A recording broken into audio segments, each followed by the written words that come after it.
POD, Peace on Demand, and you're watching Tea Time. Hi guys, so today we're with Tea Talk and we're going to be talking about food stereotypes. I'm here with Laura and Amy, and I am Jane. We are here in Corrymeela working on the project of Pod Peace on Demand. The aim of it is to bring young children together from different backgrounds to make a podcast and learn how to vlog, and it's a brilliant way of making new friends. So far today we've been with Marty practicing how to make a podcast, and we've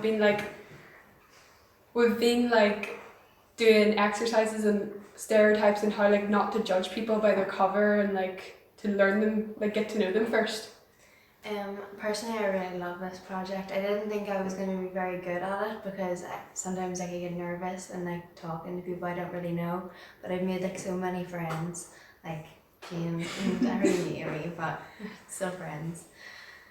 So the first thing we're going to talk about is how smell and colour can affect the way you taste your food. So for example, Skittles, the original ones, they supposedly don't have individual colours.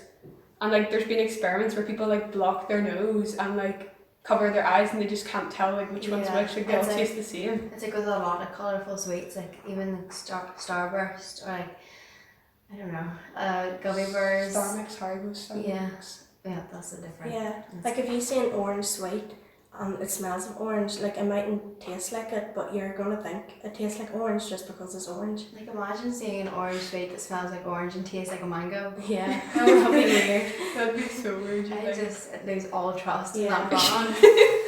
But our brain just tricks us into thinking that. It's Yeah, really weird.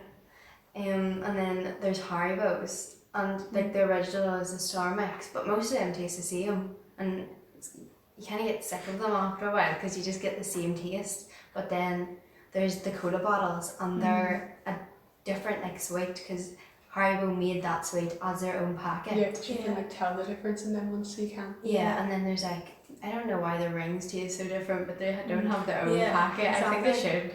Yeah, the rings are so nice. Yeah, they are. The best. Well, also it's stereotypical of gender with sweets as well, the colours pink and blue. Yeah. And there's strawberry, and it's always going to be pink or red, and people would think it's for girls. Yeah, and just then, because it's not called. and then something's sugar topped Yeah. in pink sugar. Oh, it's Yeah. you're gonna give it to a girl as a present. Exactly. And then chocolate is known, girls love chocolate. Yeah, for Valentine's Day example. Yeah, and then flowers and floral tasting things, which is I don't really eat stuff that tastes like flowers. It's just a bit strange. I don't really like Turkish delights either. Yeah, I feel like Turkish delights, you'd think by looking at them, are for older people, and the same as dark chocolate. And then things like sweets and Haribos are for younger people. Bonbons. Yeah, it's Yeah. my parents love Yeah, Turkish and delights. you think why is that? It's because old people grew up with not that many, so they don't have much choice. Yeah, I think there's simpler flavors because they couldn't really get that much different type of flavors. Advanced at the time. Yeah. Us were more advanced now and There's, gotten new things and all. Yeah, there wasn't much variety. Dark chocolate, I don't think many young people like dark chocolate. I know some people that do. It's far too bitter. Yeah. But now if you go into a shop, there's a whole aisle just dedicated to chocolate and sweets. I know. It's they probably don't have that much. Yeah. Stuff. And also it's dark chocolate, it has less sugar in it, but you'd think it's adults get it, and they're always a bit more expensive than what we get. All these things made fully of sugar, corn violets and love hearts, and they're just sugar compacted. And then all these things that are apparently good for you, dark chocolate's a superfood, and it's good for you, and adults love it, but children don't. Yeah, there was And it's a more time. expensive. Yeah. But then there's sugar tax, and it's so confusing. Yeah. There was a time when my mum tried to make me eat a piece of dark chocolate every day. She's no, it's good for you. And I'm I don't like It's it. really bad. I would just have to get every different tasting food in my house and just eat it after dark chocolate. I know. It's so bad. So bad. Yeah. Body image also has a lot to do with it as well, I think. like with food, because if you see like a bigger person like overweight eating a lot of food, you're gonna be like, oh, like you're obese, like you can't be eating that, you're too overweight. But if you see a skinny person eating that, you're like, that's okay. It's fine. It's like models and everything. Yeah. It's just like there's so much different like things wrong with like advertising. And it's because of like social media. Yeah. and Yeah. everything, yeah. Like it's always like size 6 models, like Yeah. Size 6 models, and then there's people that are like, oh, I can't be a model or a plus size model because I'm just not the right size for either. So they can't like show their beauty. Yeah. If you go onto social media, like see all these like super like thin models, and you're like, why aren't I like that? It's like, is there something wrong? Is there something wrong with me because I don't look like that? And then you see these pictures of like Victoria's Secret angels and things, and they're like really anorexic and bony, and you're so scared for like all the models and everything because there's people being forced to like lose weight just to like look the way that one brand wants them to look. Yeah. And it's also judging people just because of what you see, and like that's like a really big thing that people do nowadays. And first impressions, like you just see them and you're like, oh, I don't want to be friends with them. A lot of people judge people just for what they say.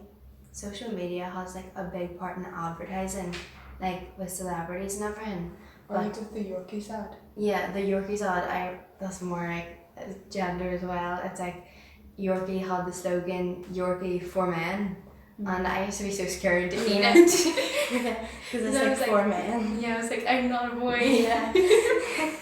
It's like you kind of left that to the men. Yeah, I was like, I'm just gonna leave that to my brother. Like my brother would run into the shop and get a Yorkie, and I'd be like, I'm just gonna get a caramel bar. I don't think I've ever actually tried one. I was always too scared to. I was like, I don't want to be a mom. I tried a button once. I was feeling daring. And like the advertising is like, there's these big rich companies like Cadbury, and so many different countries love Cadbury. Like America, they like their chocolate, and then they like our chocolate more. Yeah. And then we're just like, we like your chocolate too. But they're so advertised that these are just the two big chocolate brands. Yeah. It's like Cadbury, and then they like buy all the other ones, and then there's like down-rated foods that are like really nice, like chocolates that like no one really eats, like Fries chocolate. Oh, it's so good. Yeah. My mum loves it. It's like one of my mom's favourites as well. What is your favourite type of food? Like my favourite sweet would have to be Kinder. Oh yeah, the Kinder Bueno. I had one yesterday. yesterday. It's turned into so many things. Like there's Kinder Bueno ice cream and milkshake and sauces. Yeah. It's just amazing. And like all of them are so good. Like literally anything Kinder I'm addicted to. I love like drumsticks, the lollipops. Oh yeah. I just like Halloween wasn't too long ago, so I just still have so many of them. Same. And I don't know why. I used to be like such like a savoury person, and then when I think about it, like I love crisps, but I also love sweets. So like, what am I? I'm more of a chocolate. Just like somewhere in between. Yeah, I love both. I love food. Yeah. Did you get any like foods that you were like influenced by, like by your parents? Like when I was growing up, my dad would always have double-decker bars, which made me like them. But I feel like the only reason I liked them was because my dad had them all the time. I hated double-deckers until like last year, because we used to get like the selection boxes at Christmas, and there would be all the Cadbury ones in it, and I'd eat like the fudge. I used to not like crunchies either, but now I love everything with honeycomb in it. And like double-deckers, they're so strange. Like they've got Rice Krispies in them, and then they've got like a nut that you can't taste. Yeah. And then they have this gooey stuff, and I'm like, what is it? And so it's like, I've never tasted something like it. I don't know what it is, like to be honest. Like it's just like soft stuff. Just something. And it just feels like sugar. Well, we're running out of time at the minute, but thank you so much for watching, and remember to make sure that you like, comment and share our video. And I enjoyed it. Yeah, we really hope you enjoyed. What do you think of our thoughts? Like, what do you like? Thank you. Bye.